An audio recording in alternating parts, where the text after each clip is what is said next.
welcome to this video, which is a little bit of an odd one. And it's one of those videos I'm going to file under my quirky interests because I actually think there's going to be such a niche audience for this that I don't even know where to start. So, how do I begin? Like most people, I enjoy watching television. I'm sure you do.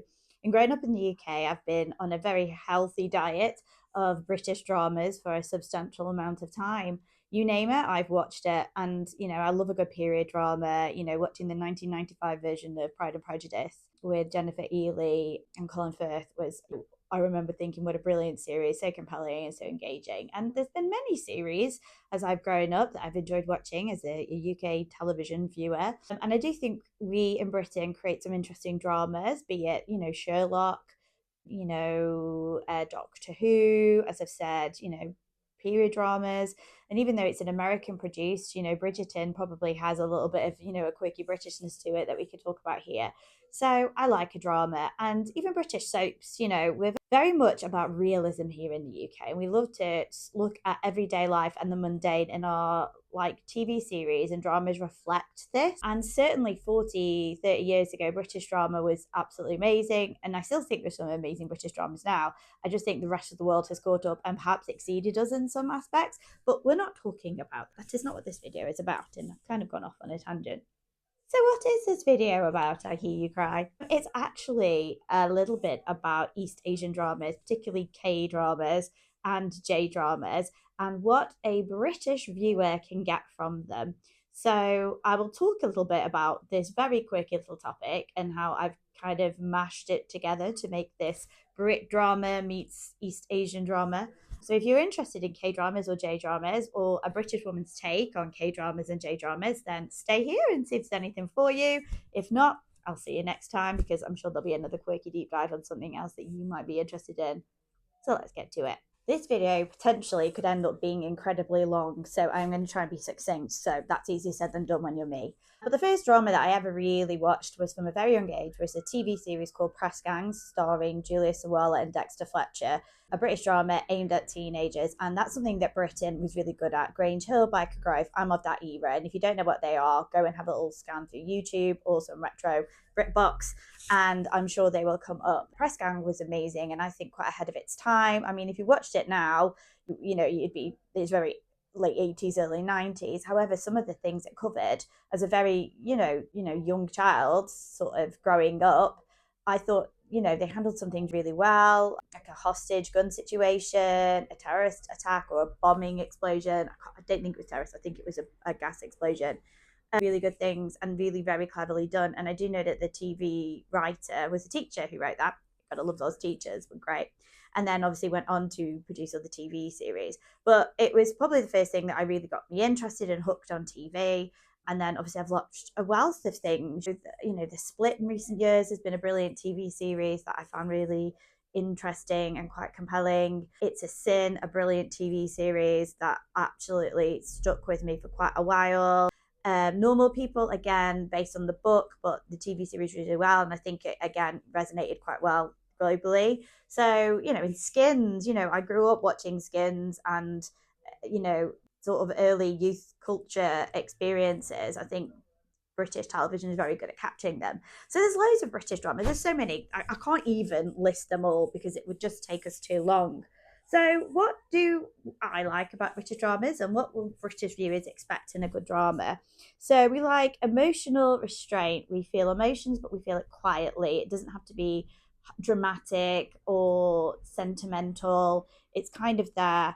We like class, power, duty, those kind of oppositions in a story, institutions. If you think of watching The Fall with Gillian Anderson, that was a brilliant TV series and involved police dramas. British police dramas, I think, are some of the best in the whole world. And I've seen some really compelling things that I have watched. And again, I'll try and link some below. I can't list everything, and my brain's doing that thing where it forgets. But absolutely, police dramas, Happy Valley, you need to watch them. They're amazing. Love complicated by timing, responsibility, or history. So it doesn't always work out. It can be complicated. We're not big on like, romance per se. It's sort of a subtly fused into the story. It's not the lead of the story, but there is usually an element or an overview of it in some aspect. Ambiguous or bittersweet endings, we like kind of love a drama where we have to kind of put the ending in for ourselves, or it leaves us with a sense of catharsis or reflection, or makes us have to work hard to figure it out. I think British viewers are quite intelligent and we like that kind of aspect of working through things. And there's an earnestness to British dramas as well. We like, to kind of see the characters grow and develop and share their journey with them. So we're kind of good at understatements emotionally. And we're not shouting out about feelings, and a lot of kitchen dramas. We like a lot of, sometimes they can be very gritty, sometimes they can be very harrowing, and some things can happen in them that are quite shocking, probably more so than some of the K dramas that I might talk about. But, as I've said, It's a Sin was really a very well dramatized series that talked about a key moment in British history and LGBTQ plus history. And I love that about British dramas. They're not afraid to take it there. They're not afraid, is it The Crying Game? It's a film, but, to talk about trans characters and having relationship, that was like 30 years ago. And British dramas aren't afraid to take it to those areas and are kind of good at sort of capturing that zeitgeist, I suppose. So yeah, lots of things. So a brief overview. So I've got to read from a slide because I can't remember it. But grounded, restrained, often gritty, absolutely. Silent, subtext, and awkward realism. There's a lot of realism. We love it. Even the drama that I watched not long ago that had Billie Piper in, and what was it? Who was she? Ramara Gari, and they were doing the Prince Andrew interview, and that was really good, really compelling, very good to watch. The Hour, that's from about 10 years ago. That was a brilliant series. I think it only lasted one series, but it was absolutely phenomenal. And I thought, again, it was really caught that 1950s vibe really well. Again, there's so many dramas, and I'm going off on a massive tangent. We like emotional punches. We like short seasons. Typically, we will have seasons or a series. We call them series here in the UK. And we will typically have 3 to 6 episodes in a series. And the series might go on for a few years. So we don't do like a 16 episode series. We'll do like a couple of things and then maybe pick up. And Happy Valley, I think, covered a 10-year period. There was a bit of a big gap. So again, very interesting one. We like tight plots and minimal filler. And I said about the ambiguous endings, they don't always end neatly because life doesn't end neatly. A narrative is following a story for a bit and then choosing to step away. I mean, look at the end of Fleabag. I know it's a comedy, but it's still got that dramatic edge where we kind of leave her at that point in her journey and we don't return. So, as I've said, we like class, power, morality, institutions. We like British education dramas. If we think about TV series set in hospitals, the police is a massive institution, government corruption. So there is quite a lot of, if you think about the split being in law firms. So we like that. And I suppose it kind of represents, that Britain is a country built on institutions, isn't it? Sharp writing and naturalistic acting. This is something that I don't think we see in very many other British speaking. Well, no, Australia, I think. Yeah, they were great. I watched Mixtape recently, and that was a brilliant series, and that was Australian and British made and was very good. But like in America, sometimes it can be about how you look and not how you act. And some of the dramas I've watched in K dramas have been a bit more like they're aesthetically very beautiful and maybe the acting's okay. I mean, it's hard to get that in translation. And please don't come at me. This is an opinion and you can completely disagree with me. But in Britain, we were like realism. Like I watched Bodies, and again, we've got realistic. It's not about attractiveness. It's not about, accent or dialect. It's about being a real version of somebody. And we like watching underdog struggle. We like watching realistic characters that look, real. We're not ashamed of like what, it doesn't have to be perfect. In fact, I don't think British people like perfection. So yeah, trust the audience to read between the lines. As I said, I think British audiences are quite intelligent and can read between the lines. They will infer things. Think about Broadchurch and Sherlock. We like this kind of mystery and pacing to our dramas. So there's a lot of really good quality, well written, well directed, well scripted series. And I could list thousands here, but I haven't got the time for that, so I won't. So British drama, haha. So let's have a little look at some alternative dramas from around the world. So How did a little woman like me here in the British Isles get interested in East Asian drama? Well, the brilliant thing is that the world is getting far more global, isn't it? And culturally in the UK, I feel like Indians, Pakistani people, and Chinese are Asian cultures of the most prevalence here. We've got a lot of links to China, a lot of links to India and Pakistan. So we tend to have quite a lot of these kind of ethnicities within our country, which is absolutely amazing and, has blended beautifully with our culture. And we have some really good like storytelling from these communities. However, I wasn't really one for Korea, and I didn't know much about Korea. I was much more knowledgeable than Japan. I loved Japan's, I was into anime, I was into Studio Ghibli, so I'm kind of more familiar with the Japanese storytelling and things like that. However, how did I get into K drama? So I finished watching Friends just after Christmas about 2 years ago, and I needed something else to watch. And a film cropped up called 20th Century Girl, which was very appealing to me because I was born in the 20th century back in the day. And I was like, oh, okay, I'll watch this because I'd watched Friends for about 3,000 times. And obviously, it was picking up on my millennial vibes and how I wanted to watch the same TV kind of over and over again. So I watched it and I loved it and I thought it was great. I really enjoyed it. It was dubbed because I think, like anybody, you start your journey into East Asian drama, be it K, J, or C drama. I've watched a few of those as well. And originally, I think the dubbing helps. The first few series I've watched, they were dubbed. And so 20th Century Girl was dubbed, and I loved it. I thought it was a really interesting film. It was really refreshing and kind of made me aware that Korea was a place. Yeah, I've missed this whole K wave thing. I mean, I obviously knew Gangnam Style, but I don't think, and BTS and Blackpink, but I wasn't like overly sure about Korean culture or history. And I can tell you this now, watching all these dramas has made me a lot more immersed and has even led me to look at Korean and Japanese literature, which I think is brilliant and is definitely broadening my scope or broadening my scope.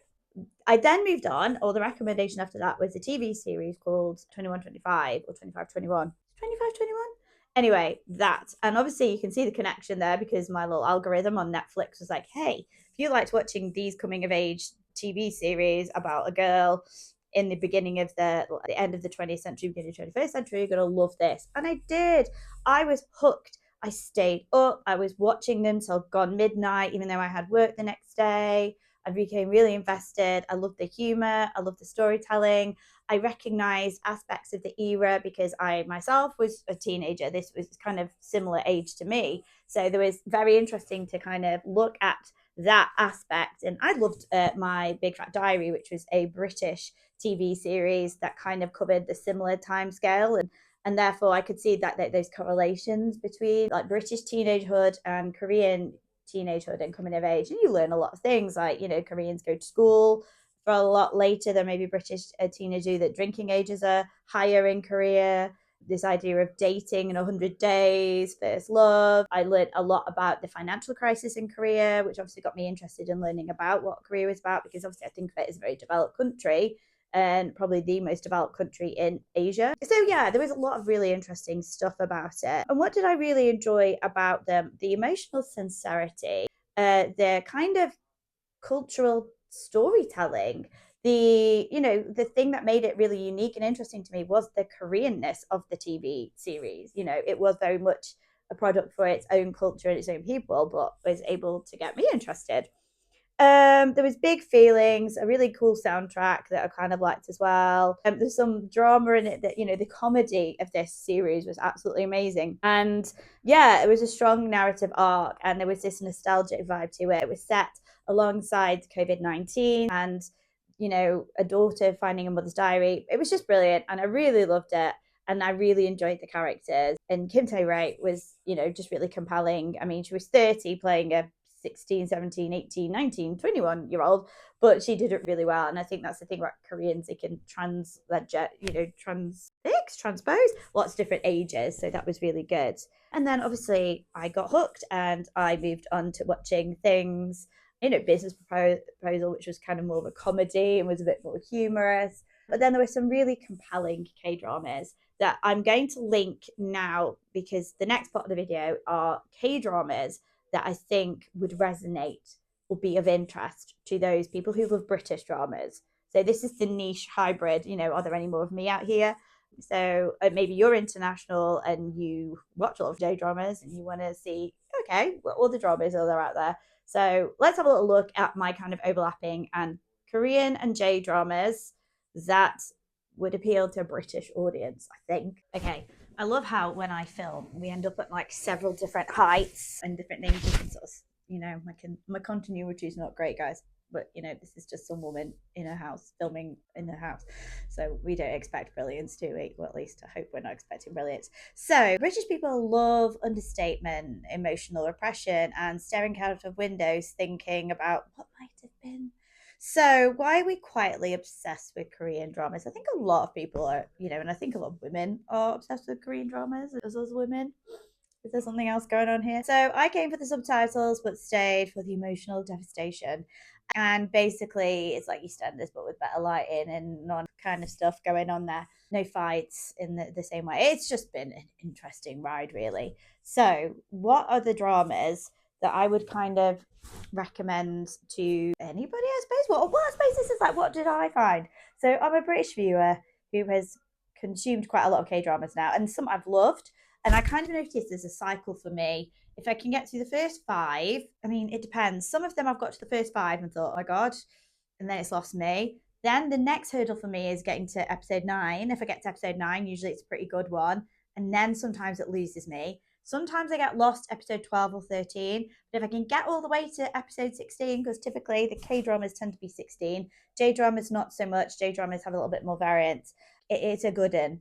And as I said, 2521 was the one that kind of the series that got me hooked. So these are my kind of K-drama conventions that British people would like. So maybe you've never watched a K-drama, so you could try these. And maybe you like British drama and you want to watch something that is a bit culturally overlapping, or something that's kind of recognizable, or something that's more genuinely. I mean, the thing about K-dramas is, not so much J, but K dramas, is that it can be very attractive, model like 6 foot people with gorgeous cheekbones consuming, a lot of products and designer brands and product placement and subway segues. But actually, the ones that I've kind of really liked have had a little bit of value and realism. And I think that's why I like them as a British. So I think if you like realism and difficulty and understanding political and cultural cues from these countries, then these are probably the dramas that I would recommend. So what I've enjoyed about the ones that I'm recommending are clear emotional arcs, a complete story, a beginning, a middle, and end with some good character development, earnestness without irony. Love is something that can be shaped by society and it's not floating above it. It's kind of realistic if it is there. And K dramas don't feel too much once you realize British drama has been emotionally restrained, maybe, and that K dramas bring more heartfelt drama sometimes. I don't know.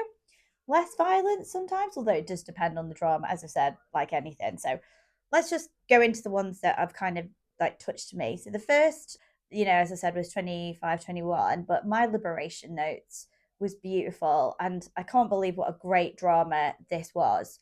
And I really feel the realism of it. It was a slice of life, I think they call it over in the genre.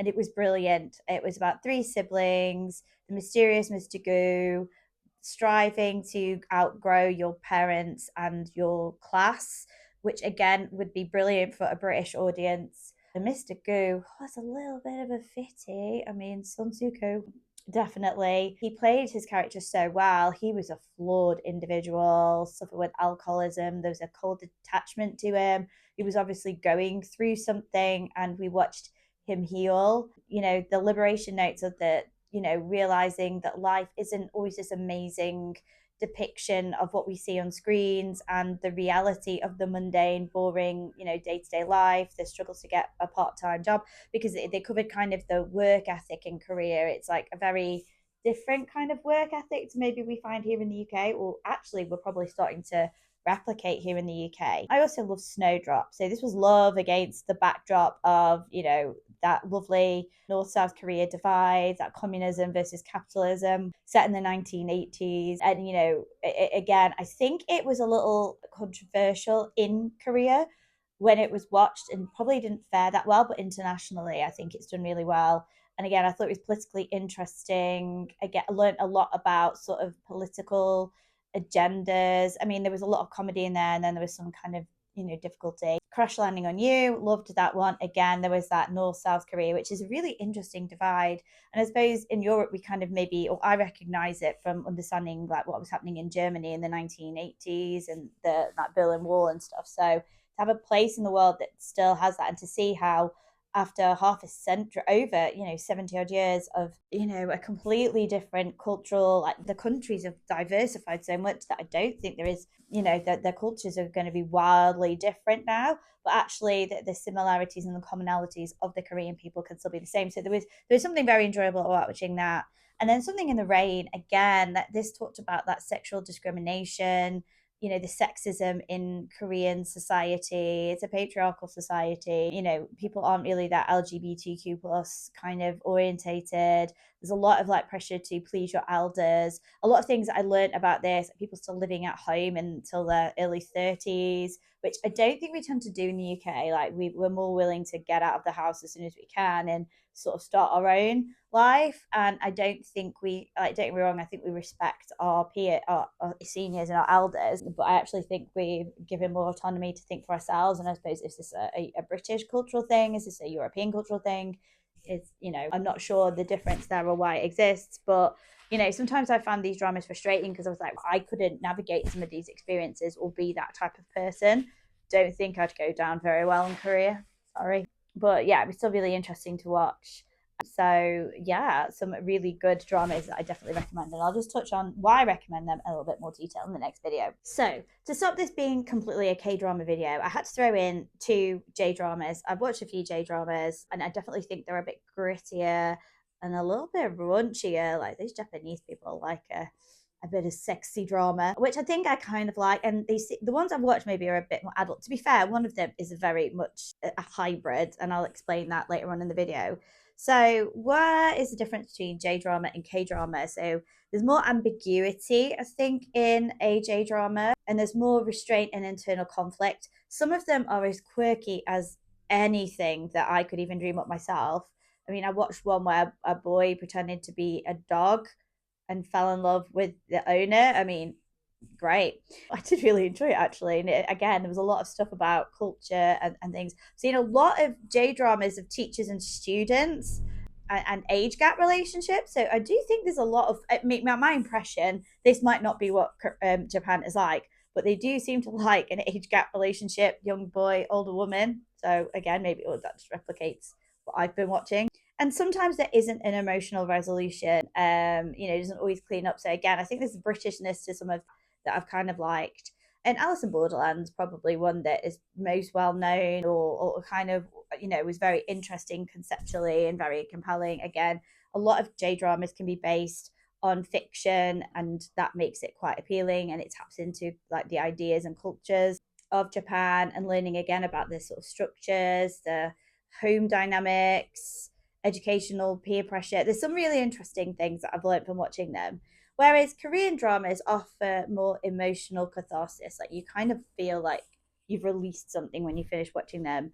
They do reward honesty, and they believe that feelings should change lives, and that's beautiful. And I think that's something that I really like about it. And Japanese dramas sit with a question, whereas K dramas try to answer it. So maybe that's the difference between the two, but both are appealing and both are interesting in completely different ways. I suppose I ought to mention C dramas as well, and I have watched a few of those. I tend to prefer the historical C dramas, so I don't know whether it's because I know a little bit more about Chinese history, or whether I just find that more interesting. I don't know. I mean, I've not watched every drama, people here. There's so many more for me to discover.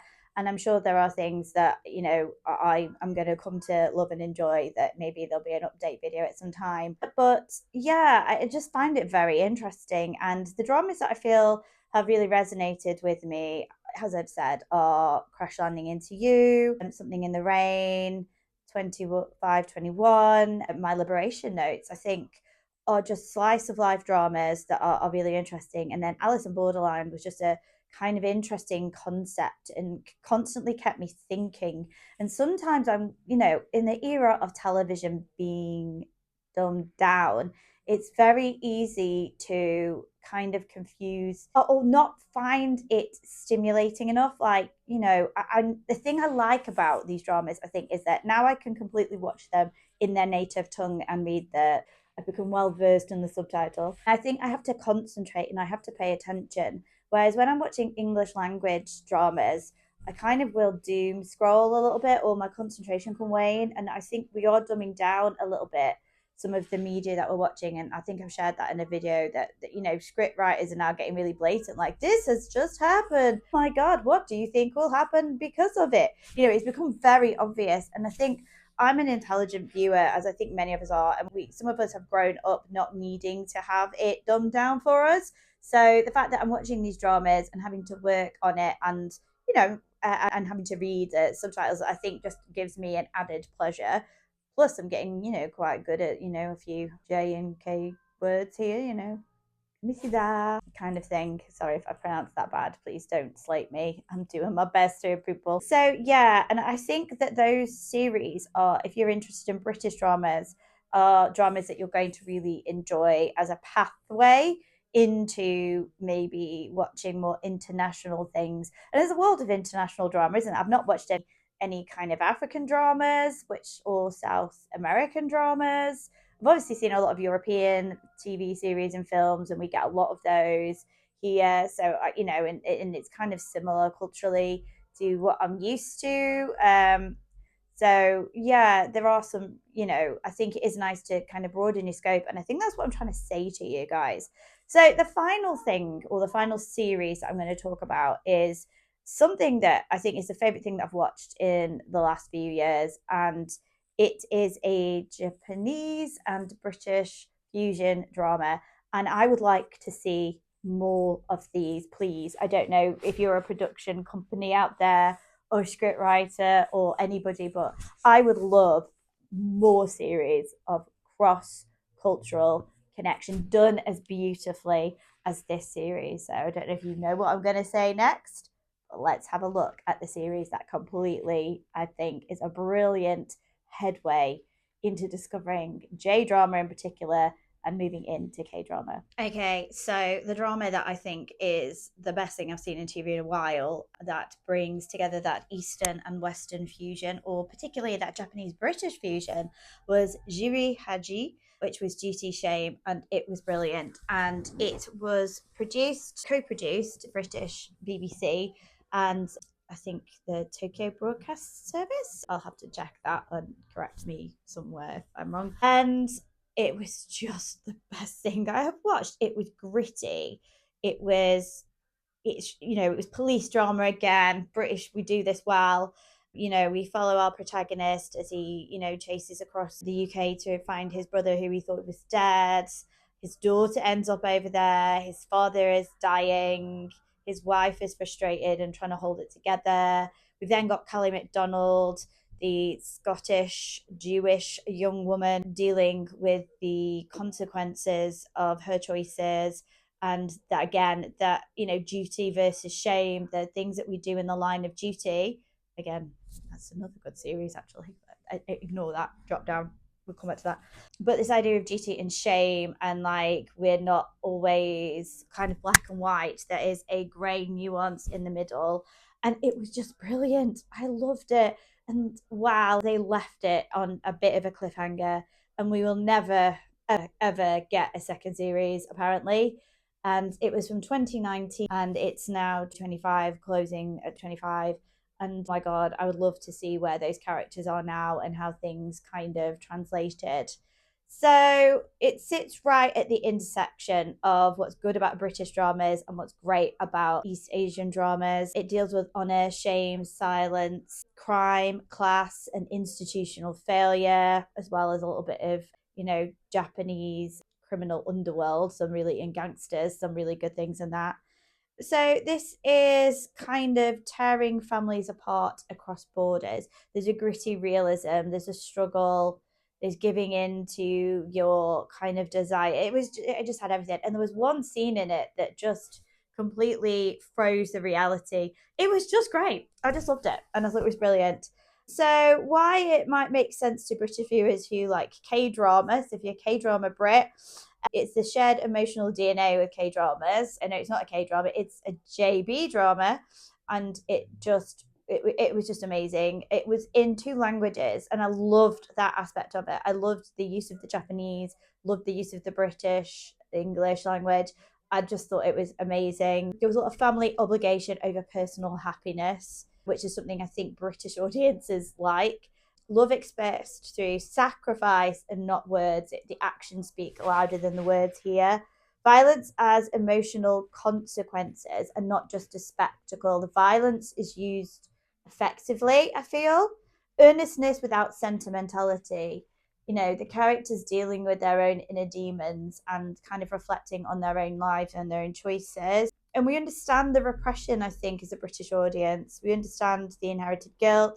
We're comfortable with stories where doing the right thing can ruin your life, and sometimes the wrong thing is the right thing to do. And, you know, it's a philosophical question, isn't it? Which makes it kind of so interesting. And I suppose that's basically British drama's thesis statement. That's what we do. We realize that, you know, good things happen to bad people and bad things happen to good people. And there is very little rhyme or reason to this. And as I've said, Giri Haji was the most interesting thing I've watched in a while. And I came to it a lot later because I watched it on Netflix. I didn't watch it at the time, but absolutely recommend that. And I think it's definitely a fusion series worth watching. So I suppose that kind of brings me to the end of my little journey here. There's still loads more K dramas and J dramas and C dramas to watch. There's probably a lot of dramas from the rest of the world to watch as well. So, you know, if you have any recommendations, please drop them down below. I would love to hear them. I can do a follow up video on British dramas. As I've said, I've touched on some of them here that have been really compelling viewing because I think it's interesting to share, you know, stories. If you're interested in British culture, I can recommend some good stories for you to watch and share. And I suppose this video is about kind of broadening our cultures. And I think this channel is about broadening our understanding of things. You know, live in a world where we are closer and more similar than we realize, and learning about differences and understanding where they come from sometimes makes us really interesting as a you know as human beings. Right, so I'm gonna kind of leave it there. So I hope you've enjoyed the deep dive today. And I think what we want to kind of get from this is that when we cross borders, stories can become really interesting, and they don't lose their power, they gain from it. And I think there's so much about the world. The world is a story, isn't it?